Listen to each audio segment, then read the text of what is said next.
आखिर रूस ने भारत को ऐसा क्या ऑफर कर दिया है कि डरे हुए पाकिस्तान ने अपने JF-17 के स्क्वाड्रन की तैनाती के लिए आदेश दे दिए हैं। रूस का ये ऑफर पाकिस्तान को बहुत ही ज्यादा जलाने वाला है। इस ऑफर के साथ पाकिस्तान को बहुत बड़ा संदेश भेज दिया है रूस ने। तो वहीं दूसरी तरफ अब भारत TEDBF अब भारत के twin engine deck based fighter jet को लेकर आई बहुत बड़ी खबर, जो हथियार मार्केट के लिए जहां बेहद बड़ी है, तो वहीं यूरोप और अमेरिका के लिए ये खबर सही नहीं है। क्या भारत राफेल बनाने के बिल्कुल करीब पहुंच गया है? जानेंगे इन खबरों को विस्तार से। भारत लंबे समय से एक ऐसे फाइटर जेट बनाने के मोड पे है जो राफेल को टक्कर दे, राफेल के फीचर्स उस फाइटर जेट में हो, और इसके लिए लंबे समय से भारत एक twin engine deck based fighter jet पर काम कर रहा है और भारतीय नेवी इस फाइटर जेट को बनाने के लिए पूरा सपोर्ट दे रही है। आपको बता दें, बेंगलुरु में ये प्रोजेक्ट चल रहा है जिसको बहुत ही सीक्रेट तरीके से बनाया जा रहा है। इसके बारे में बहुत ज्यादा इंफॉर्मेशन निकल कर सामने नहीं आती है, लेकिन इतना पता है कि इस तरह के प्रोजेक्ट पर काम चल रहा है। ऐसे में जब इस प्रोजेक्ट के बारे में ज्यादा जानकारी हासिल करने की कोशिश की गई तो ये पता चला कि ये तो बहुत जल्द राफेल को टक्कर देने वाला है। दरअसल ये twin engine deck based fighter jet बनने वाला है 4.5++ जनरेशन की, मतलब राफेल का जो नेवी का वर्जन है राफेल M लगभग उसके बराबर, पर इसका वजन राफेल की तुलना में 1.5 टन ज्यादा होगा। आखिर ऐसा क्यों है? तो आपको बता दें, इसके विंग्स फोल्ड होंगे और फोल्डिंग मैकेनिज्म के साथ साथ ये बहुत ज्यादा वजन अपने साथ लेकर चल सकेगा, यानी राफेल से इसके फीचर कुछ न कुछ एडवांस ही होंगे। इसे देखते हुए ये माना जा रहा है कि ये विमान बनेगा सेमी स्टील्थ। अभी तो इसमें GE5 GE-F414 इंजन इसमें लगाया जा रहा है, लेकिन बाद में इसे भारत द्वारा डेवलप्ड जो एमका प्रोजेक्ट के लिए भारत इंजन बनाएगा उसे ही लगाया जाएगा। कहा जा रहा है कि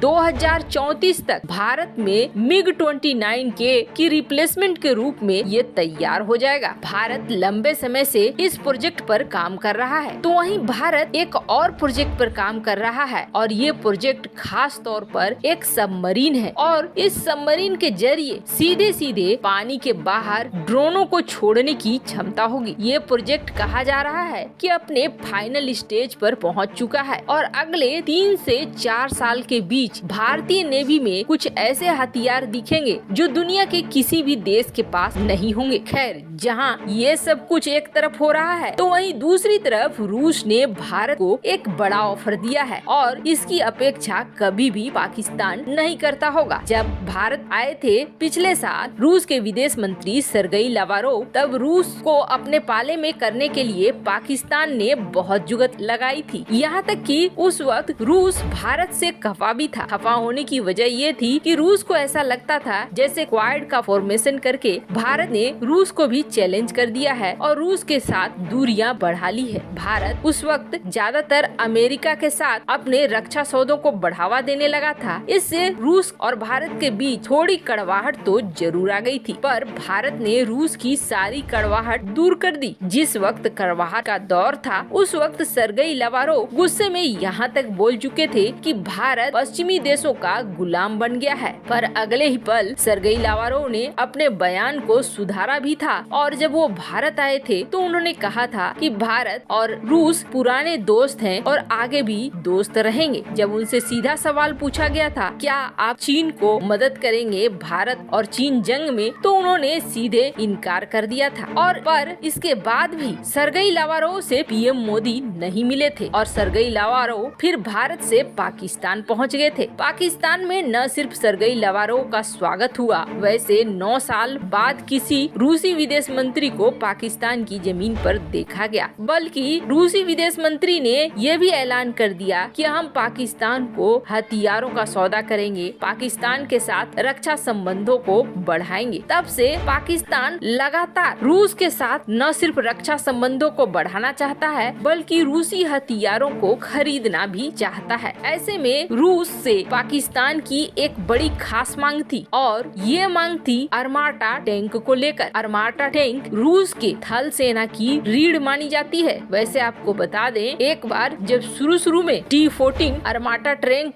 को बनाया था रूस ने और इसका प्रदर्शन किया जा रहा था, इसके लिए परेड निकाली गई थी, तो अचानक से एक टर्माटा बंद हो गया था। बाद में काफी जुगत लगाने के बाद भी ये शुरू नहीं हो सका था। उस वक्त दुनिया ने बड़ा मजाक बनाया था कि रूस की आर्मी जिसमें इतने T-14 टर्माटा हैं, उसका क्या हाल होने वाला है। लेकिन इसके विपरीत T-14 टर्माटा ने बहुत बार अपनी क्षमता को दिखला दिया और ये प्रोजेक्ट इतना ज्यादा फेमस हो गया कि दुनिया के जो भी देश रूस के साथ व्यापार करते हैं, वो एक न एक बार टर्माटा टैंक को लेने की जरूर सोचते हैं। भारत को भी बहुत सारे टैंक की जरूरत है, जिसके लिए भारत ने कॉन्ट्रैक्ट भी निकाला हुआ है। ऐसे में एक तरफ रूस ने जहां अर्माटा टैंक को लेकर भारत से बातचीत शुरू की है, तो वहीं रूस ने एक बड़ा ऑफर दिया है और ये ऑफर सच मानिए सुखोई 57 जैसा ही ऑफर है। क्या भारत इस ऑफर को स्वीकार करेगा? खैर, रूस ने क्या ऑफर दिया है तो जान ले आप। रूस चाहता है T-14 अर्माटा के एडवांस वर्जन को बनाया जाए और ये एडवांस वर्जन रूस भारत के साथ मिलकर भारत की ही जमीन पर बनाना चाहता है। यानी मेक इन इंडिया कार्यक्रम के तहत रूस इन टैंकों को बनाना चाहता है और भारत की शर्तों को मानते हुए। अब इसका खुलासा किसी और ने नहीं किया है, बल्कि रूस के फेडरल सर्विस मिलिट्री और टेक्निकल कॉर्पोरेशन है, उसके प्रवक्ता ने साफ साफ कहा है कि रूस ने भारत को ये ऑफर दिया है जब भारत और रूस की 2+2 मीटिंग हुई थी कि हम T-14 अर्माटा टैंक एक तो 2022 में अगर भारत को बेच सके और दूसरा इसका पूरा रिमोट कंट्रोल और अनमेन्ड वर्जन, यानी इतना एडवांस जिसमें मानव की जरूरत नहीं होगी और रिमोट कंट्रोल से ही ये टैंक संचालित होगा, उसका वर्जन हम बनाएंगे भारत में ही। आपको बता दें, ये एडवांस वर्जन